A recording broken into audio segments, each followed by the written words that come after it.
감사합니다. 기도하겠습니다. 하나님, 우리 오 놀라우신 주님을 바라보며 우리의 믿음이 흔들리지 않게 하시고, 또 이 시간 말씀을 들음으로 그 흔들리지 않는 것뿐만 아니라 믿음이 단단히 서 나아가는 그런 믿음의 모습이 우리 가운데 있게 하여 주옵소서. 이 시간 함께 하실 것을 믿사오며 거룩하신 예수 그리스도 이름으로 기도 올리옵나이다. 아멘. 요즘 코로나보다 이제 독감이나 감기들이 좀 많이 걸리고 계시는데, 이제 날 따뜻해지려고 하니까 그런가요? 어떤 감기나 독감 유의하시고 건강 유의하시기를 부탁드리겠습니다. 우리가 살다 보면 화를 내고 싶지 않죠. 여기서 나는 화를 내면 살 거야 이런 분 없을 겁니다. 여기서 목소리가 크신 분들도 나는 원래 화가 많은 사람이 아니야 그를 늘 말하고 싶은데 억울함이 있다는 거 다 알고 있습니다. 왜냐면 저도 그렇거든요. 저도 목소리가 워낙 크다 보니까 그냥 평소에 말을 해도 싸우는 줄 알고, 아니면 이제 카페에서 대화하다 보면 가끔 저를 쳐다볼 때가 있어요. 최근에는 그래도 이제 목소리가 좀 많이 줄었다고 해도 기본 목소리가 워낙 크니까 막 카페에서 얘기하고 있는데 사람들이 이렇게 쳐다보죠. 그러면 내가 지금 목소리가 엄청 크구나. 아내랑 예전에 이제 결혼하기 전에 데이트를 하게 되다 보면 어떤 영화관을 가게 되면 조용하잖아요. 근데 제 목소리가 이미 워낙 크니까 이게 조그만 목소리를 내도 영화관에 이 점 크게 울리게 되죠. 그럼 사람들이 다 쳐다봅니다. 그럼 옆에서 그때 결혼하기 전이었으니까 아내가 툭툭 치면서 조용히 하라고 창피하다고 그랬어요. 그래서 저도 본의 아니게 그런 오해를 받을 때가 있습니다. 어쨌든 우리는 일부러 화를 내려고 하는 사람은 없습니다. 화를 내면 내가 그렇게 좋지 않다는 걸 알고 화가 나면 불편해진다는 건 우린 다 알고 있는 사실입니다. 그런데 화를 내고 싶지 않아도 화가 나는 경우들이 있어요. 예를 들어서 라면을 끓였습니다. 라면을 끓였는데 분명히 물어봐요. 먹을 거야 안 먹을 거야? 분명히 먹지 않는다고 얘기합니다. 그래서 라면을 하나 딱 끓여요. 근데 그 라면의 냄새가 온 집안에 흘러가게 되겠죠. 그럼 어떻게 됩니까? 한 젓가락. 그래도 끓인 사람이 한 젓가락 먹을래 하면 좋지만 그런 말도 하지 않았는데 와갖고 한 젓가락만 먹을게 이래요. 먹어도 되냐 이렇게 물어요. 그럼 어떻게 해요? 치사하게 안 줄 수도 없잖아요. 근데 어떤 사람은 한 젓가락이 두 젓가락이 되고 막 국물까지 마셔버리면 화가 나죠. 저도 개인적으로 제 한 젓가락과 아내의 한 젓가락은 다릅니다. 그래서 제 한 젓가락 먹으면 아내가 이렇게 많이 먹으면 어떻게 가끔 놀랄 때가 있어요. 그래도 저는 제 기준에 한 젓가락이거든요. 근데 어떤 그런 미묘한 거, 또 예를 들어서 뭐 이거는 뭐 좋은 건 아니겠지만 막 같이 헌담을 했어요. 뭐 우리나라는 이 헌담을 참 이 재미로 하는 경우들이 있죠. 세 명이 모였을 때 한 명 화장실 가면 돼요, 안 돼요? 안 돼요. 조심하셔야 돼요. 근데 어쨌든 뭐 우리 교회 안에서는 그러지 않겠지만 이제 세상에 살다 보면 막 헌담하고 뭐 안 좋은 얘기들을 할 수 있겠죠. 그런데 화가 나는 경우는 우리 둘이 얘기한 얘기를 가지고 그 상대방이 가서 자기는 한 얘기 아닌 척하면서 얘기를 해버리는 거예요. 누가 그랬다며? 당신이 그랬다며? 이러면 진짜 미치고 화가 나죠. 예? 억울하고 나는 그런 말 한 적이 없고 나는 그런 의도가 아니고 아니 또 그런 말을 해도 같이 해놓고 마치 자기가 안 한 것처럼 저렇게 해버립니까? 굉장히 억울하고 속상합니다. 저는 개인적으로 화가 나는 경우들이 운전할 때 조금 그런 것 같아요. 아마 우리나라 사람들 대부분 그래요. 그러니까 저도 이제 운전을 스웨덴에서 했는데도 불구하고 한국식으로 하게 되면 굉장히 대부분 거칠죠. 근데 우리 교회 분들도 좀 이렇게 빠르게 하시는 분이 있고 또 이렇게 얌전하게 점잖게 하시는 분도 있습니다. 근데 제가 가장 좀 운전하면서 마음이 좀 불편한 건 분명히 차선 변경하려고 미리 깜빡이를 켰는데 딱 끼어들려고 딱 하는 순간에 이 뒤차가 분명히 거리가 있었는데도 불구하고 속도를 내서 확 오는 거죠. 그러면 이제 끼어들지 말라는 거죠. 근데 이미 차선 변경에 신호를 보낸 거. 물론 그렇게 차선 변경하거나 급하게 했다면 저희 잘못이겠죠. 근데 미리 하고 정당하게 하는데 그걸 못하게 막으면 화가 나는 거예요. 아니 도로를 전세 낸 것도 아닌데 깜빡이 켜서 들어가겠다고 이렇게 사인을 보냈는데 이걸 못 가게 하면 어떡하는가 그런 거죠. 그리고 우리나라가 이제 차가 막힐 때 더 막히는 이유가 분명해요. 그거는 이제 브레이크 현상인데 두 가지라고 합니다. 한 가지는 너무 정속 주행을 하는 경우에, 그러니까 좀 빨리 갈 때는 빨리 가줘야 되는데 아유 나는 뭐 원래 뭐 속도를 안 내는 사람이야. 그러니까 막 60km 도로에서 50km나 40km로 달리는 그런 경우 때문에 차가 막힌다고 해요. 또 한 가지는 이 병목 지역, 그러니까 2차선에서 여기 차선, 그러니까 두 개 차선인데 합쳐지는 차선이 있어요. 그러면 예를 들어서 왼쪽 한 대, 오른쪽 한 대, 왼쪽 한 대, 오른쪽 한 대 이러면 빨리 지나갈 수 있대요. 근데 우리나라는 어떻게 돼요? 끼어드는 걸 막으려고 빨리 가버리죠. 그러면 이쪽 차는 브레이크를 밟는다는 거예요. 못 들어갔으니까. 근데 이게 브레이크 효과라고 해서 앞차가 브레이크를 밟으면 뒷차는 2배의 멈춤이 있는 거고 3배의 멈춤이 있다라는 거예요. 그 뒷차가. 그러니까 병목 형상 때 빨리빨리 이렇게 서로 이렇게 한 대씩 이렇게 질서 있게 지나가면 빨리 갈 수 있는데 급하게 가니까 우리가 알잖아요. 우리가 대피할 때도 급하지 마세요. 천천히 한 명 한 명씩 가세요. 라는 하는 이유가 그게 더 빠르기 때문이에요. 우르르 막 비상구에 탈출해서 빨리 갈 것 같지만 오히려 넘어지고 또 부딪히면 훨씬 더 오래 걸린다는 거예요. 그래서 이 병목 지역에 이 차량이 한 대 한 대 지나간다는 건 오히려 굉장히 더 빨리 갈 수 있다는 건데 그걸 안 지키는 모습을 보면 좀 속상해요. 아니 이게 뭐라고 이렇게 빨리 간다고. 요거 빨리 간다고 진짜 한 10분 아낄 수 있을까요? 그렇지 않죠. 단 몇 초도 안 되는 건데 그것으로 인해서 서로 화가 나는 모습에 조금 불편함은 저는 있습니다. 최근에 또 한 가지 화가 나는 건 죄송해요. 여기서 흡연하는 분들이 있다면 용서하십시오. 근데 아니 아파트에서 어떤 분들이 있냐면 이제 나가서 피는 것도 뭐 안에서 피는 건 좀 문제가 있겠지만 나가서 피는 것 참 그래도 괜찮아요. 흡연 지역에서. 근데 이미 1층에 내리자마자 불을 붙이는 거예요. 그러면 계단을 내려가면서 담배 연기가 어디로 가요? 안으로 가잖아요. 그러니까 엘리베이터 타려고 딱 가는데 담배 냄새가 확 들어오면 막 화가 나요. 왜 담배를 아니 나가서 피려면 요 몇 걸음만 더 가면 되는데 그걸 못 참아 갖고 이 계단에서 담배를 펴 갖고 이렇게 다 어렵게 만들까. 그래서 우리 교회 성도님 중에 1층에 사신 분인데 아마 제가 볼 때마다 그걸 막 느껴요. 아우 담배를 왜 여기서 피실까? 그래 갖고 막 속상해 하실까? 막 그런 염려도 들어요. 그리고 유독 엘리베이터 앞에서 그렇게 시끄럽게 이 얘기 저 얘기 또 막 동네 소리가 다 들려요. 그러니까 막 시끄럽죠. 막 그런 거 보면 좀 화가 나요. 최근에 가장 속상한 건 이거 말고도 이제 사기를 당했거나 보이시피싱에 대한 이야기를 들으면 정말 화가 나요.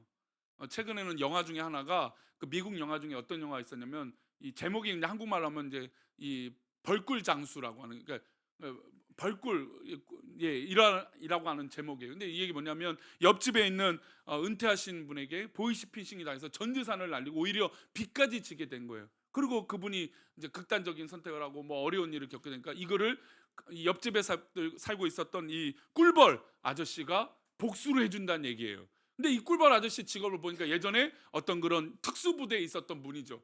그래갖고 이 보이스피싱 이 업체들마다 찾아가고 다 폭발을 시키는 거예요. 그러니까 굉장히 통쾌하더라고. 저는 예고편만 봤는데 야, 저희 보이스피싱 하는 놈들 사기치는 놈. 왜냐하면 우리나라 사기죄가 어떻게 돼요? 얼마 안 되잖아요. 몇십억을 해먹었는데 물론 요즘은 조금 그래도 형량이 좀 늘어나는 형편인데 한 10년 살고 나오는 거예요. 아니 100억을 했는데 10년이면 아니 다들 그렇게 우스갯소리 하죠. 10년 살고 오면 100억 해먹겠다. 아니 100억이라고 하는 돈은 우린 상상할 수도 없는 금액인데 그걸 해먹고 감옥에 고작 10년 살고 오면 그 나머지 삶은 어떻게 돼요? 떵떵거리며 사는 거죠. 나는 죗값 다 치렀다. 근데 그 영화는 그냥 건물 자체를 폭파시키고 뭐 차에 매달려서 되게 끔찍한데 하여튼 그렇게 하더라고요. 대리 만족을 느끼게 하더라고요. 근데 이런 뉴스가 나오면 막 너무너무 속상하고 막 화가 납니다. 용서하고 싶지 않죠. 오늘 본문에 등장하는 사실 이 둘째 아들은 사실 이거보다 더 크게 용서받을 수 없는 그런 죄를 지은 사람이에요. 그래서 본인이 아버지 나는 죄인입니다라고 말했던 건 지금은 사실 문화가 달랐기 때문에 이런 아들이 있어도 조금 다른 평가를 받을 수 있습니다. 하지만 우리나라에서도요 30년 40년 전만 해도요 돌아온 탕자는요 세상 우리 성경에 나오는 인물 중에 가장 나쁜 사람이에요. 근데 지금은 사실 그렇게 뭐 이 행동에 대해서 그렇게 생각 안 할 수도 있어요. 왜냐하면 지금은 유산들이나 미리 이 재산들을 나눠주는 경우들이 있으니까. 근데 우리나라 3, 40년 전만 해도 아버지 유산을 받아서 미리 먼 나라로 갔다 그리고 탕진했다. 아마 우리나라 사람들은 그 부분이 제일 화가 났을 거예요. 유산 받아간 거 제일 좋아. 그럴 수 있어. 근데 어떻게 했어요? 다 탕진해 버린 거예요. 이런 나쁜 놈 그거 갖고 잘 살긴 하지 다 탕진해서 돌아와? 아마 이게 더 화가 날 수도 있어요. 근데 어쨌든 성경에서 가장 용서받지 못할 인물 중에 뽑으라면 아마 이 탕자를 얘기할 수 있을 것입니다. 왜냐하면 불효자식이니까. 아버지의 유산을 받아서 허랑방탕하게 삶을 살았으니까, 지 멋대로 삶을 살았으니까.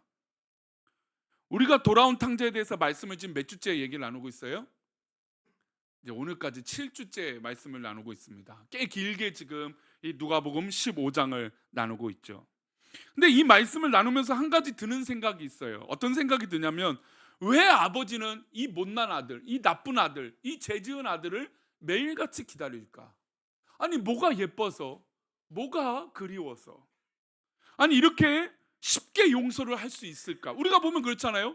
뭐 용서의 과정도 없어요. 그냥 오자마자 안아주고 그에게 할 수 있는 것들을 다 해줘요. 아니 어떻게 이렇게 이 못난 아들, 이 죄지은 아들을 이렇게 이 아버지는 어떤 마음이길래 용서할 수 있을까라는 생각이에요. 분명히 우리 생각에 용서가 쉽습니까? 어렵습니까? 성도님들 용서가 쉬우세요?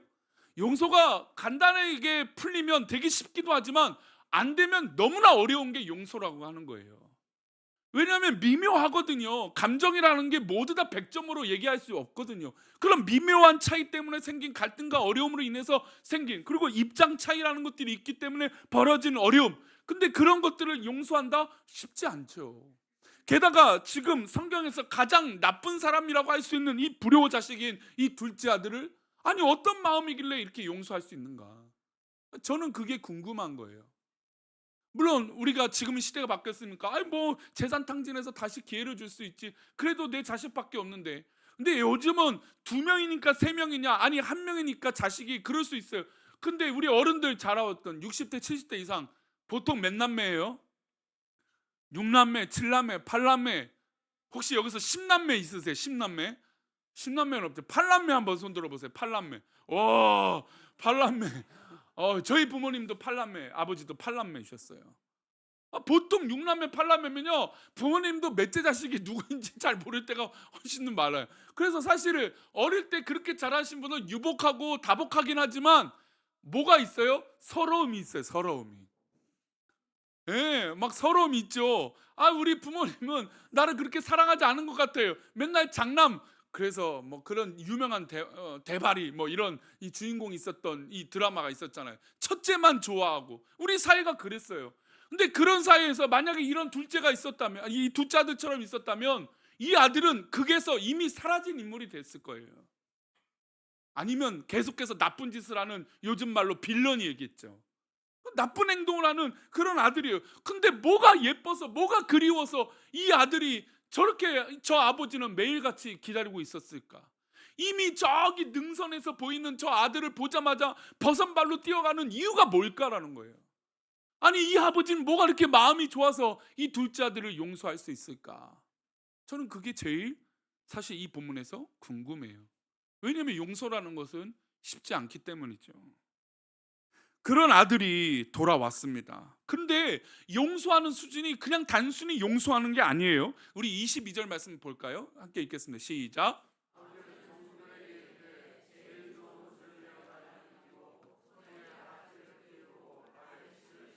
아버지가 종들에게 시킵니다. 야 가서 제일 좋은 옷 가져와라.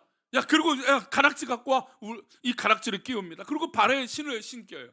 근데 이 장면이 왜 이것이 중요하냐면, 먼저 우리 성경에서요 그 당시는 훈장 같은 게 없습니다. 그렇죠? 지금이야 뭐 국가 뭐 했으면 훈장을 딱 받아서 이거 하죠. 뭐 군인들은 이 견장을 달거나 아니면 앞에다가 뭐 이렇게 배지 같은 걸 달죠. 훈장을 받죠. 근데 이 당시는 훈장 같은 개념이 없어서 왕이 칭찬을 할 때 뭘 하냐면 멋진 옷, 좋은 옷을 가져다가, 아름다운 옷을 가져다가 이 잘한 이 공로가 있는 사람한테 입히는 거예요. 예를 들어서 요셉이 아버지한테 어떤 옷을 입었습니까? 예, 채색 옷을 입었잖아요. 좋은 옷을 입었습니다. 그리고 그가 바로 왕의 꿈을 해석하고 나서 그가 바뀐 게 바로 옷을 입힌 거예요. 옷을 바꿔 입히게 된 것이죠. 그러니까 성경에서 말하는 옷은 이제 완전히 신분이 바뀐다는 것이고, 어떻게 보면 훈장을 준다라고 하는 의미예요. 그런데 지금 이 둘째 아들이 훈장 받을 짓입니까? 아니 허랑방탕해서 돈을 다 잃어버리고 아버지를 떠났던 이 사람이 그리고 이제 죽겠는가, 그러니까 우리가 그렇게 생각했어요. 아유 이제 죽겠는가 싶으니까 이제 용서해달라고, 이 나쁜 놈아, 이럴 수 있죠. 근데 그 아들에게 훈장과 같은 옷을 지금 입히고 있는 거예요. 그러면 또 반지를 끼잖아요. 반지는 어떤 의미입니까? 성경에서 인장 반지라고 아실 거예요. 그 당시에는 도장이 없으니까 이 반지를 통하여 도장을 찍는 역할을 했습니다. 물론 부유함을 상징하기도 했어요. 그리고 주인이라고 한 뜻도 있습니다. 그런데 제일 중요한 건 도장의 역할을 하는 게 반지였어요. 그래서 어떤 가문하면 그 가문을 상징하는 이 그림이 새겨져 있는 게 반지였어요. 그래서 뭔가 찍어내면 그 반지의 문양이 딱 이 찍힐 수 있는 도장 같은 역할을 했던 거죠. 그러면 지금 훈장을 줬죠. 옷을 줬어요. 그리고 반지를 꼈어요. 이 얘기는 뭐냐? 이제 아버지의 역할을 누구도 할 수 있습니까? 이 돌아온 탕자도 할 수 있다는 겁니다. 도장을 찍어주고 아버지의 재산을 또 자기가 할 수 있다라고 하는 뜻인 거죠. 또 세 번째로 신발을 신겼습니다. 신발을 신겼다라고 하는 건 자유함을 주었다는 거죠. 물론 이건 이 얘기랑 맞지 않지만 우리 군대 간 남자친구를 향해서 여자친구가 뭘 주면 안 된다고 해요? 신발 선물하면 안 된다고 해요. 왜냐하면 도망갈까 봐. 그래서 한동안, 지금은 지금 그런 말이 없지만 예전에 그 군대를 기다려주는 여자 사람들을 뭐라고 말했냐면 곰신. 예? 그러니까 곰신, 이게 그렇게 불렀어요. 호칭을. 이게 이제 신발을 기다리고 있다라고 한 뜻이겠죠. 하여튼 뭐 그래서 그런 카페도 있었어요. 남자친구를 군대 보낸 이 여자들의 모임 뭐 이런 게 있었어요.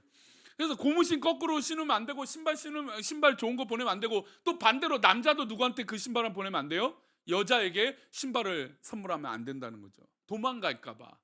그러니까 어떻게 보면 그 신발이라고 하는 의미는 이동한다라고 하는 의미예요. 자유함이죠, 이 당시 얘기하면. 왜냐면 종들은 신발을 제대로 신지 못했어요. 누구나 신발을 신을 수 있을까요? 주인이나 신을 수 있는 게 신발이었습니다. 그러니까 지금 이 둘째 아들이 돌아왔는데 훈장 같은 옷을 입히고 가락지를 끼워서 도장 역할을 하게 하고 신발을 신김으로 이제 본인이 아버지 나는 죄인입니다, 나는 이제 종으로 살겠습니다 했는데도 불구하고 아버지는 그런 거 상관없이 옷을 입히고 반지를 끼고 또 신발을 신겼다는 것이죠. 아니 도대체 무슨 아버지의 마음이 이렇게 좋아서. 사실 우리도 이런 아버지 있으면 좋겠네요, 그죠? 우리가 잘못해도 이렇게 그냥 용서 다 해주고 다 이해해주고 다 품어주고 얼마나 좋습니까? 근데 그렇게 생각할지라도 이게 도무지 이해가 안 되는 거예요. 잘못한 걸로 따지고 혼나기로 따지면 아마 되게 정말 화가 날 일이죠. 게다가 지금 이 둘째 아들에겐 누가 있습니까? 첫째 형이 있잖아요. 아버지의 마음이 조금만 괜찮다면, 이제 첫째 이야기도 할 거지만, 아니 아버지가 조금 상황 판단하신다면 첫째도 있는데, 첫째는 집을 잘 지키고 있잖아요. 첫째는 다른 것도 하지 않았고 나쁜 짓도 하지 않았잖아요. 성경에서 드러나는 행동이 없잖아요. 그런데 그런 아들이 있음에도 불구하고 지금 이 잘못하고 이 불효 자식을 이렇게 사랑하는 이 아버지를 사람들이 이해할 수 있을까요? 이해가 안 되는 거죠. 게다가 그것뿐만 아닙니다. 우리 23절 말씀 보겠습니다. 23절입니다. 23절 말씀 시작. 그리고 살찐 송아지를 끌어다가 잡으라, 우리가 먹고 즐기자. 아니 이게 무슨 잔치 벌일 일입니까? 게다가 이 헬라 원문을 보면 살찐 송아지 앞에 관사가 붙습니다. 그 관사가 붙었다는 건 뭐냐면 아버지가 이 아들이 돌아올 것을 기대하고 이미 저 살찐 송아지를 집어 놓은 거예요. 그러니까 저 둘째 아들이 돌아오기만 하면 내가 저 송아지 잡아서 우리가 잔치를 열겠다. 그래서 관사가 붙어요. 그러니까 살찐 송아지는 이미 주인에게 우리 아들만 돌아오면 내가 저 송아지 저놈 잡아서 우리 잔치를 벌이자, 이 생각을 미리 하고 있었다라는 것이죠. 아니 하루 이틀 기다린 것도 아닌데 이 아버지는 무슨 마음으로 지금 이 살찐 송아지를 준비해 놓고 이것을 먹고 마실 수 있는 즐거움이 뭐가 있을까라는 거예요. 그렇지 않습니까? 물론 우리는 이 본문을 알고 있습니다. 익히 어렸을 때부터 수도 없이 들었던 거예요. 그런데 우리가 조금 솔직해 봅시다. 만약에 나는 떠나서, 나는 잘났으니까, 나는 괜찮으니까, 나는 떠나서 내가 아니라고 생각하는 그 사람이 만약에 죄를 저질렀어요. 근데 그 사람이 돌아왔을 때 용서하기 쉽습니까? 아니에요. 어려워요. 힘들어요. 여러분 사회에서 지탄받는, 지금 원망받는 그런 사람이 있다고 해봅시다. 뭐 정치인들을 생각해 봅시다. 근데 그 사람이 용서해 달라고 용서를 빌면 우리 성도들은 용서해 줄 수 있을까요? 여러분, 용서라는 건 쉬운 게 아니에요. 그러나 누구에게는 관대해요. 나에 대해서는 관대합니다. 만약에 둘째 아들이 나라였다면 괜찮은 문제예요. 그런데 다른 사람의 문제라면 이건 더더욱 힘든 거죠. 만약에 우리 성도님들 주변에 이런 사람이 있다면 그 사람을 그냥 좋은 사람이라고 할 수 있겠습니까? 만약에 저 잔치가 벌어졌다고 해서 잔치할 수 있겠습니까? 아니죠. 못하죠. 할 수 없죠.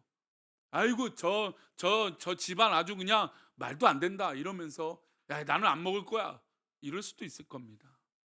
왜 아버지는 이 둘째를 그렇게 기다리며 살찐 송아지를 준비하고 계실까요? 왜 이렇게까지 사랑하는 걸까요? 그 말씀은 24절을 보면 해결이 될 수 있습니다. 우리 24절 말씀인데요, 함께 읽겠습니다. 이 내 아들은 죽었다가 다시 살아났으며 내가 잃었다가 다시 얻었노라 하니 그들이 즐거워하더라. 아버지가 그 이유를 말해요. 사람들이 의아했어요. 아니, 도대체 저 둘째 아들이 뭐가 예뻐서 이렇게 잔치를 벌이고 좋은 옷을 입히고 반지를 끼고 신발을 신기느냐.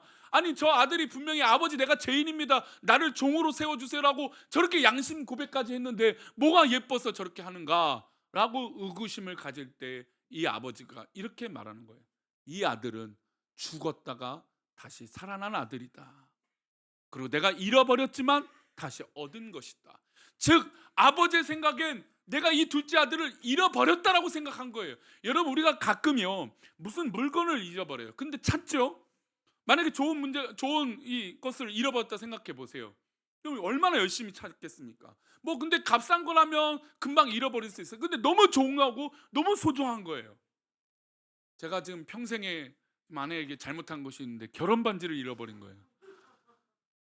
그것도 스웨덴 가서 운동하고 왔다가 이제 제가 뭘 이렇게 잃어버릴 만한 물건 있으면 아내한테 꼭 맡기거든요. 근데 저는 제 머릿속에 그게 습관이 됐으니까 제가 반지를 아내한테 맡겼다는 건데 아내는 받지 않았다는 거예요.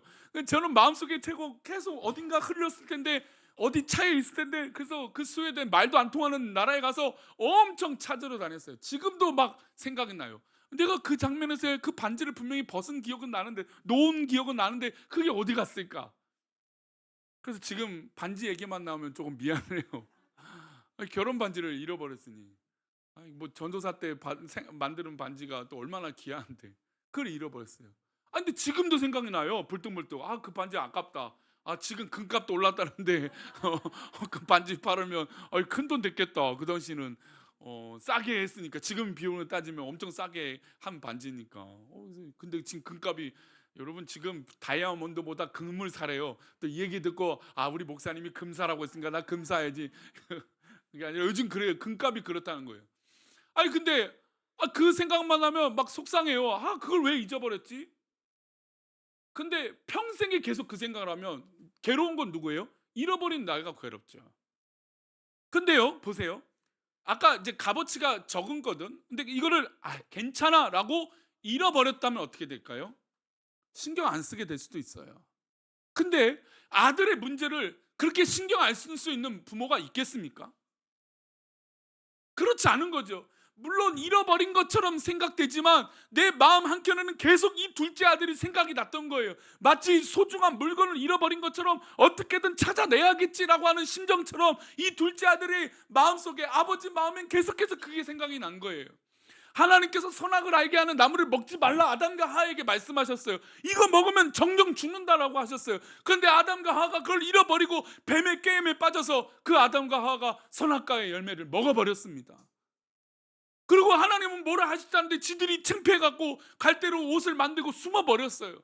하나님이 찾으러 다니십니다. 아담아 아담아 하는데도 대답조차 하지 않습니다. 지금 하나님 입장에서는 지금 이 아담과 하와가 잃어버린 상태가 온 거죠. 죽은 거죠.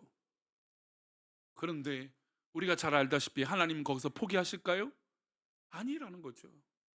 하나님은 아담과 하와를 결국 찾아내셔서 그들을 죽이지 않으시고 그들에게 또 다른 기회를 주셨습니다. 그리고 친히 가죽 옷을 입히시고 그들이 에덴 동산을 비록 떠났지만 그들이 수고하고 이 땅에서 살아갈 수 있도록 하셨어요. 그런데 그것뿐만 아니에요. 우리 하나님의 사랑은 독생자 예수 그리스도를 보내셔서 우리를 구원하시겠다라고 작정하신 것이죠. 여러분, 그러니까 이 아버지의 사랑이 이해가 되는 거예요. 여러분, 하물며 우리의 혈육도요 이렇게 끊을 수 없는데 하나님 아버지는 우리를 그렇게 끊어버리지 않으신다라는 거예요. 누가 생각해도 마땅히 이 아들은 죽여도 되는 그런 불효자식인데 이 아버지는 이 혈육관계를 끊지 아니하고 매일같이 기다렸다라는 거예요. 게다가 송아지를 아까 준비했다는 거죠. 성경에서 송아지, 소나 이런 것들은 뭡니까? 제사의 상징이죠. 우리 예수님이 우리의 잠자는 자의 첫 열매가 되시고 어린 양이 되셨잖아요. 마치 그것처럼 지금 이 아버지는 송아지를 잡음으로 그 송아지에게 대신 그 죽음의 역할들을 감당하게 했던 겁니다. 그러니까 지금 이 본문은 그냥 단순히 이 둘째 아들이 불효해갖고 나가서 재산을 탕진해서 돌아온 그 장면보다 오히려 더 부각되어야 되는 건 하나님 아버지의 큰 사랑이 이미 있다라는 거예요. 그러니까 이 둘째 아들이 누구 품이 생각났던 거예요? 아버지 품이 생각난 거죠. 여러분, 우리가 왜 예배 자리에 와 있습니까? 우리가 지금 왜 예배를 드리고 있나요? 여러분, 이 하나님 품이 아니면 우리는 이 예배가 존재할 수 없는 것이에요. 하나님 아버지 품이 있으니까 이 예배를 하나님 앞에 올려드릴 수 있는 것이고 하나님을 만나는 것 아니겠습니까? 그러면 이 시간 우리 하나님께서 우리에게 말씀하시죠. 죽었다가 살아난 우리 영혼들을 우리 하나님 기뻐하시고 잔치를 벌여주시는 게 이 예배 아닙니까? 여러분, 그래서 우리가 복음을 전파할 때 뭐라고 말합니까? 한 영혼이 돌아올 때 우리 하나님 춤추며 기뻐하신다고 하지 않습니까? 그 한 사람이 옆 사람이기도 하지만 바로 누구이기도 합니까? 바로 나이기도 한 거예요. 이 아들이 이 딸이 바로 내가 둘째 아들과 별반 다를 것이 없다라는 것이죠. 여러분, 우리는 모두 다 죽었다가 다시 살아난 그런 존재입니다. 그리고 이제 5월은 가정의 달입니다.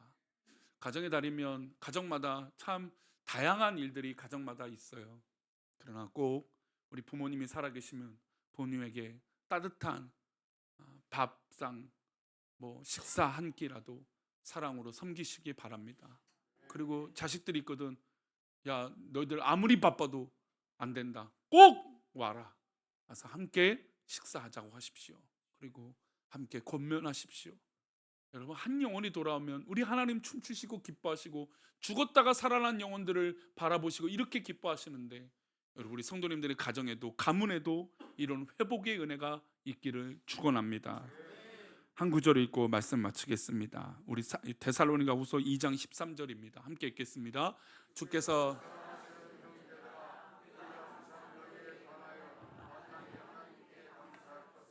하나님이 처음부터 너희를 택하사 성령의 거룩하게 하심과 진리를 믿음으로 구원을 받게 하심이니. 할렐루야. 바울 사도가 데살로니가 성도들을 향하여 내가 너희들을 보니 감사한 이유가 있다. 감사가 되는 이유가 있다. 왜 감사하냐? 이 둘째 아들이 돌아온 것처럼 바로 하나님께서 우리를 택정하시고 예정하여 주셔서 우리를 택하여 구원하여 주셨다라고 하는 이 놀라운 일들 때문에 감사하노라라고 고백하고 있다는 것이죠. 그러니 우리가 혹시나 우리 주변에 아직 하나님 앞에 온전히 돌아오지 못한 것들이 있다면 돌아오시기를 소망합니다.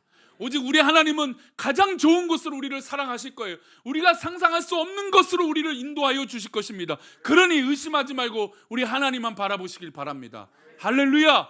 우리 모두 다 일어나셔서 우리 오직 주만이 우리 함께 찬양하시고 잠시 기도하신 후에 예배를 마치도록 하겠습니다.